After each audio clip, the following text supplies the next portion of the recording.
എല്ലാ വിദ്യാർത്ഥികൾക്കും പുതിയൊരു വീഡിയോയിലേക്ക് സ്വാഗതം. ഈ വർഷത്തെ കണ്ണൂർ യൂണിവേഴ്സിറ്റി ഡിഗ്രി കോഴ്സുകളിലേക്കുള്ള പ്രവേശനത്തിൻ്റെ ഭാഗമായിട്ടുള്ള ന്യൂ രജിസ്ട്രേഷൻ, അതുപോലെ തന്നെ ട്രയൽ അലോട്ട്മെൻറ്റിന് ശേഷമുള്ള അപേക്ഷ എഡിറ്റ് ചെയ്യൽ എന്നിവ ഇന്ന് അവസാനിക്കും. ഇന്ന് വൈകുന്നേരം 5 മണി വരെയാണ് വിദ്യാർത്ഥികൾക്ക് നിങ്ങളുടെ അപേക്ഷ പുതുതായിട്ട് നൽകുന്നതിനും അതുപോലെ തന്നെ ഓൾറെഡി അപേക്ഷ സമർപ്പിച്ച വിദ്യാർത്ഥികൾക്ക് അപേക്ഷയിലെ പേഴ്സണൽ ഡീറ്റെയിൽസ് ഉൾപ്പെടെ അതുപോലെ റിസർവേഷൻ ഉൾപ്പെടെ നിങ്ങളുടെ ഓപ്ഷൻ ഉൾപ്പെടെ നിങ്ങൾക്ക് ഏതൊരു വിവരം വേണമെങ്കിലും എഡിറ്റ് ചെയ്യാനുള്ള സൗകര്യവും ഇന്ന് വൈകുന്നേരം 5 മണിക്ക് അവസാനിക്കുന്നതാണ്. അപ്പോൾ ഇതുവരെ അപേക്ഷ സമർപ്പിക്കാത്ത വിദ്യാർത്ഥികൾ ഉണ്ടെങ്കിൽ ഇന്ന് വൈകുന്നേരം 5 മണിക്കുമ്പായിട്ട് നിങ്ങളുടെ അപേക്ഷ സമർപ്പിക്കുക. അപ്പോൾ കണ്ണൂർ യൂണിവേഴ്സിറ്റി വെബ്സൈറ്റ് ആയിട്ടുള്ള kannur.university.ac.in/en/ എന്നുള്ള ആ ഒരു ലിങ്ക് മുഖേന നിങ്ങൾക്ക് ഈ ഒരു പേജിലേക്ക് പ്രവേശിക്കാവുന്നതാണ്. സ്വന്തമായിട്ട് അപേക്ഷിക്കാൻ അറിയാത്ത വിദ്യാർത്ഥികൾ അക്ഷയ വഴിയോ ഇൻ്റർനെറ്റ് കഫേകൾ വഴിയോ അപേക്ഷ സമർപ്പിക്കുക. അപ്പോൾ വിദ്യാർത്ഥികൾക്ക് ഈ ഒരു admissions.kannur.university.ac.in/FRYUGADM2025/index.php എന്നുള്ള ഈ ഒരു പേജ് വഴി നിങ്ങൾക്ക് നിങ്ങളുടെ ഈ ഒരു അപേക്ഷകൾ സമർപ്പിക്കാവുന്നതാണ്. അപ്പോൾ ഈ ഒരു പേജ് ഓപ്പൺ ചെയ്ത് കഴിഞ്ഞാൽ നിങ്ങൾക്ക് FYUGP പ്രോഗ്രാംസ്, FYIMB പ്രോഗ്രാംസ് എന്ന് പറഞ്ഞുകൊണ്ട് കാണാം. FYUGP എന്ന് പറഞ്ഞാൽ കോളേജുകളിൽ അഡ്മിഷൻ നേടാനുള്ള 4 ഇയർ അണ്ടർ ഗ്രാജുവേറ്റ് പ്രോഗ്രാം ആണ്. അതുപോലെ തന്നെ FYIMB എന്ന് പറഞ്ഞാൽ യൂണിവേഴ്സിറ്റിക്ക് കീഴിലുള്ള ഡിപ്പാർട്ട്മെൻറ്റ്സിൽ വെച്ച് നടത്തുന്ന ക്ലാസ്സുകൾ, അതായത് കോഴ്സുകളാണ്. അപ്പോൾ FYIMB എന്ന് പറഞ്ഞാൽ 4 ഇയർ ഇൻ്റഗ്രേറ്റഡ് മാസ്റ്റർ പ്രോഗ്രാം എന്നുള്ളതാണ് ഉദ്ദേശിക്കുന്നത്. നിങ്ങൾ ഏതിനൊക്കെയാണ് അപേക്ഷിക്കുന്നത് ആ ഒരു ലിങ്ക് മുഖേന നിങ്ങൾ അപേക്ഷിക്കുക. ഇപ്പോൾ FYUGP മാത്രമാണ് കൊടുക്കുന്നതെങ്കിൽ അത് മാത്രം ആ ഒരു ലിങ്കിൽ ക്ലിക്ക് ചെയ്യുക. FYIMB ആണെങ്കിൽ അത് മാത്രം കൊടുക്കുക. അതുപോലെ രണ്ടും അപേക്ഷിക്കുന്നുണ്ടെങ്കിൽ രണ്ടിലൂടെയും അപേക്ഷിക്കുക. അപ്പോൾ ഞാനിപ്പോൾ FYUGPയിലാണ് കൊടുക്കുന്നതെങ്കിൽ ആ ഒരു FYUGPയിൽ ക്ലിക്ക് ചെയ്യുന്നു. അതിനുശേഷം ആ ഒരു പേജിൽ നിങ്ങൾക്ക് താഴേക്ക് സ്ക്രോൾ ചെയ്യുന്ന സമയത്ത് ആ ഒരു FYUGP വിഭാഗത്തിൽ ലഭ്യമായിട്ടുള്ള കോഴ്സുകളുടെ ഡീറ്റെയിൽസും ആ ഒരു കോഴ്സുകൾ ഏതൊക്കെ കോളേജുകളിലാണ് ലഭ്യമായിട്ടുള്ളത് എന്നുള്ളതും നിങ്ങൾക്കിവിടെ കാണാൻ സാധിക്കും. അപ്പോൾ ജസ്റ്റ് നിങ്ങൾക്ക് ഈ രീതിയിൽ നിങ്ങൾക്ക് ആ ഒരു ഓരോ കോഴ്സിൻ്റെയും കാര്യങ്ങൾ നിങ്ങൾക്കറിയാം. BA സോഷ്യൽ സയൻസ് ആണെങ്കിൽ നോക്കുന്ന സമയത്ത് ഒരു കോളേജ് മാത്രമേ ഉള്ളൂ. അപ്പോൾ ഈ രീതിയിൽ നിങ്ങൾക്ക് ഏതൊക്കെ കോളേജിലാണ് ഈ ഒരു കോഴ്സ് അവൈലബിൾ ആയിട്ടുള്ളതെന്ന് നിങ്ങൾക്ക് കാണാൻ സാധിക്കുന്നതാണ്. BA മലയാളമൊക്കെ ആണെങ്കിൽ കുറേ കോളേജുകളിൽ ഉണ്ട്. അപ്പോൾ നിങ്ങൾക്ക് ഈ ഒരു രീതിയിൽ ഓരോ കോഴ്സുകളും ഏതൊക്കെ കോളേജിലാണ് ഉള്ളത് എന്ന് നിങ്ങൾക്ക് സിമ്പിളായിട്ട് തന്നെ മനസ്സിലാക്കാവുന്നതാണ്. അതിനുശേഷം ഏറ്റവും താഴെയായിട്ടോ അതല്ലെങ്കിൽ ആ ഒരു ഓപ്ഷൻ്റെ നേരെ, അതായത് ഇപ്പോൾ ഏത് കോഴ്സ് സെലക്ട് ചെയ്ത് കഴിഞ്ഞാലും ആ ഒരു കോഴ്സിൻ്റെ ആ ഒരു കോളേജസ് കൊടുത്തതിൻ്റെ ഏറ്റവും താഴെയായിട്ട് തന്നെ രജിസ്റ്റർ ഹിയർ എന്ന് കൊടുത്തിട്ടുണ്ട്. അതല്ലെങ്കിൽ ഏറ്റവും താഴെയായിട്ടും രജിസ്റ്റർ ഹിയർ എന്ന് പറഞ്ഞുകൊണ്ട് കൊടുത്തിട്ടുണ്ട്.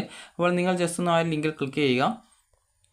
ക്ലിക്ക് ചെയ്ത് കഴിഞ്ഞാൽ നിങ്ങൾക്ക് ഈ ഒരു Kannur university cap centralised allotment process registration process steps 1, 2, 3, 4, 5 പറഞ്ഞുകൊണ്ട് 8 സ്റ്റെപ്പ് വരെയാണ് ഈ ഒരു രജിസ്ട്രേഷൻ്റെ ആ ഒരു സ്റ്റെപ്സ് ഉള്ളത്.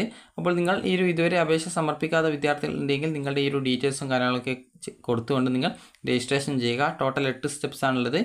അപ്പോൾ ആ ഒരു 8 സ്റ്റെപ്സ് നിങ്ങൾ കംപ്ലീറ്റ് ചെയ്യുക. അതുപോലെ തന്നെ ഇവിടെ നിങ്ങൾക്ക് കാണാം നിങ്ങളുടെ ആ ഒരു കാറ്റഗറി സെലക്ട് ചെയ്ത് കൊടുക്കാനുള്ള ഓപ്ഷൻ ഉണ്ട്. അപ്പോൾ ഇവിടെ SC BC അതുപോലെ ജനറൽ വിഭാഗം ആണെങ്കിൽ 600 രൂപയാണ്. SC ST PWD ആണെങ്കിൽ അവർക്ക് 300 രൂപയാണ് ഫീസ് വരുന്നുള്ളൂ. അപ്പോൾ അത് സെലക്ട് ചെയ്ത് കൊടുക്കുമ്പോൾ ഫീസ് ഓട്ടോമാറ്റിക്കലി ഇവിടെ രജിസ്ട്രേഷൻ ഫീ എന്നുള്ളത് ഓട്ടോമാറ്റിക്കലി വരുന്നതാണ്. അപ്പോൾ ഇവിടെ ഇത് സെലക്ട് ചെയ്യുമ്പോൾ 300 വരും. ഇവിടെ ജനറൽ എന്ന് സെലക്ട് ചെയ്യുമ്പോൾ അത് നിങ്ങളുടെ ഏതാണോ ആ ഒരു കാറ്റഗറി അതനുസരിച്ച് മാത്രം കറക്റ്റായിട്ട് സെലക്ട് ചെയ്ത് കൊടുക്കാം. അപ്പോൾ അതിനുശേഷം നിങ്ങൾക്ക് ബാക്കിയുള്ള സ്റ്റെപ്പുകളൊക്കെ നിങ്ങൾ കംപ്ലീറ്റ് ചെയ്യുക. ബാക്കിയുള്ള സ്റ്റെപ്സ് എന്ന് പറയുമ്പോൾ നിങ്ങളുടെ പേഴ്സണൽ ഡീറ്റെയിൽസ്, അതുപോലെ അക്കാദമിക് ഡീറ്റെയിൽസ്, അതുപോലെ തന്നെ നിങ്ങളുടെ മാർക്ക് ഡീറ്റെയിൽസ്, നിങ്ങളുടെ ഓപ്ഷൻസ്, അതുപോലെ റിസർവേഷൻസ്, ഇതുപോലെ ഫീ പേയ്മെൻറ്റ്, ഇതുപോലെ വിവിധ സ്റ്റെപ്പുകളുണ്ട്. അപ്പോൾ ഈ ഒരു സ്റ്റെപ്പുകളൊക്കെ നിങ്ങൾക്ക് ഇന്ന് വൈകുന്നേരത്തിനുള്ളിൽ കംപ്ലീറ്റ് ചെയ്യേണ്ടതാണ്. അപ്പോൾ യൂണിവേഴ്സിറ്റി നിലവിൽ ഡേറ്റും കാര്യങ്ങളൊന്നും നീട്ടിയിട്ടില്ല. അതുകൊണ്ട് തന്നെ നിങ്ങൾക്ക് ഇന്ന് വൈകുന്നേരം വരെയാണ് ഈ ഒരു രീതിയിൽ നിങ്ങളുടെ അപേക്ഷ പുതുതായിട്ട് നൽകാൻ സാധിക്കുക. അതുപോലെ തന്നെ ഓൾറെഡി അപേക്ഷ സമർപ്പിച്ച വിദ്യാർത്ഥികൾ ആണെങ്കിൽ ഹോം പേജിൽ വന്ന ശേഷം ഇവിടെ നിങ്ങൾക്ക് കാണാൻ പറ്റും കാൻഡിഡേറ്റ് ലോഗിൻ എന്ന് പറഞ്ഞുകൊണ്ട് കാണാം. ഇവിടെ നിങ്ങളുടെ ആപ്ലിക്കേഷൻ നമ്പർ കൊടുക്കുക, അതുപോലെ തന്നെ പാസ്വേഡ് കൊടുക്കുക, അതുപോലെ തന്നെ ഇവിടെ എൻ്റർ വെരിഫിക്കേഷൻ കോഡ് എന്ന് പറഞ്ഞുകൊണ്ട് കുറച്ച് അക്കങ്ങൾ കൊടുത്തത് കാണാം. അപ്പോൾ അത് ഇവിടെ ടൈപ്പ് ചെയ്ത് കൊടുക്കുക. അതിനുശേഷം സൈൻ ഇൻ ചെയ്യുക. സൈൻ ഇൻ ചെയ്ത ശേഷം നിങ്ങൾക്ക് നിങ്ങളുടെ പ്രൊഫൈൽ വഴി നിങ്ങളുടെ ആപ്ലിക്കേഷൻ എഡിറ്റ് ചെയ്യാവുന്നതാണ്. അപ്പോൾ നിങ്ങൾക്ക് ആപ്ലിക്കേഷൻ ഇന്ന് വൈകുന്നേരം വരെയാണ്. ഫീസൊന്നും കൂടാതെ തന്നെ സൗജന്യമായിട്ട് നിങ്ങളുടെ ആപ്ലിക്കേഷൻ എഡിറ്റ് ചെയ്യാനുള്ള സൗകര്യം ഉണ്ടായിരിക്കുക.